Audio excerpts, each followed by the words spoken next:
दोस्तों, आईसीसी ने cricket Canada को सस्पेंड कर दिया है। लेकिन अगर आपको ये बड़ी खबर लग रही है ना, तो let me prove you wrong, क्योंकि असली खबर सस्पेंशन नहीं है। असली खबर वो है जो CNN न्यूज 18 की एक्सप्लोसिव इन्वेस्टिगेशन में सामने आई है। रिपोर्ट के मुताबिक क्रिकेट कनाडा में सिर्फ करप्शन, गवर्नेंस फेलियर्स और फाइनेंशियल इरेगुलरिटीज का मामला नहीं है। इंडियन इंटेलिजेंस सोर्सेज के हवाले से दावा किया गया है कि कैनेडियन क्रिकेट एडमिनिस्ट्रेशन के भीतर एक ऐसा नेटवर्क एक्टिव था जिसने क्रिकेट को सिर्फ खेल नहीं बल्कि anti India operations, Khalistani extremism और ट्रांसनेशनल इन्फ्लुएंस कैंपेन्स के लिए एक फंडिंग सोर्स में बदल दिया। और इस पूरे नेटवर्क के सेंटर में बताया गया है एक नाम, बिलाल चीमा। रिपोर्ट कहती है कि एजेंसीज ने बिलाल चीमा को पाकिस्तान की ISI से जुड़ा एक प्रोमिनेंट ऑपरेटिव और लॉबिस्ट बताया। दावा किया गया है कि चीमा ने अपने ISI हैंडलर्स के निर्देश पर अपने चाचा अमजद बाजवा को कनाडा क्रिकेट कंट्रोल बोर्ड का प्रेसिडेंट बनवाने में इंपॉर्टेंट रोल निभाया। लेकिन कहानी यहीं खत्म नहीं होती।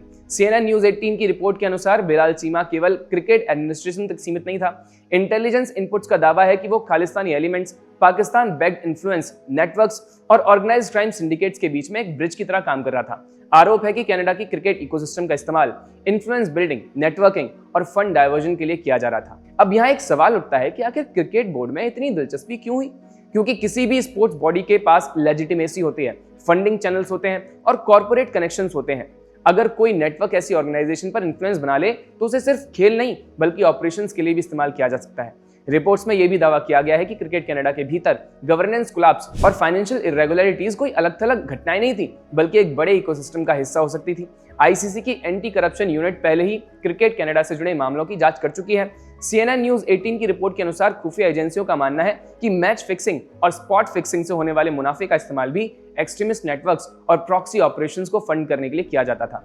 यही वजह है कि जब आईसीसी ने क्रिकेट कनाडा पर कार्रवाई की तो बहुत से लोगों ने इसे सिर्फ एक स्पोर्ट्स एडमिनिस्ट्रेशन इशू माना, लेकिन इन्वेस्टिगेटिव रिपोर्ट्स एक कहीं ज्यादा डिस्टर्बिंग तस्वीर पेश कर रही हैं। ध्यान देने वाली बात यह है कि आईसीसी ने अपनी सस्पेंशन ऑर्डर में ISI लिंक्स या खालिस्तानी फंडिंग का कोई फॉर्मल मेंशन नहीं किया है।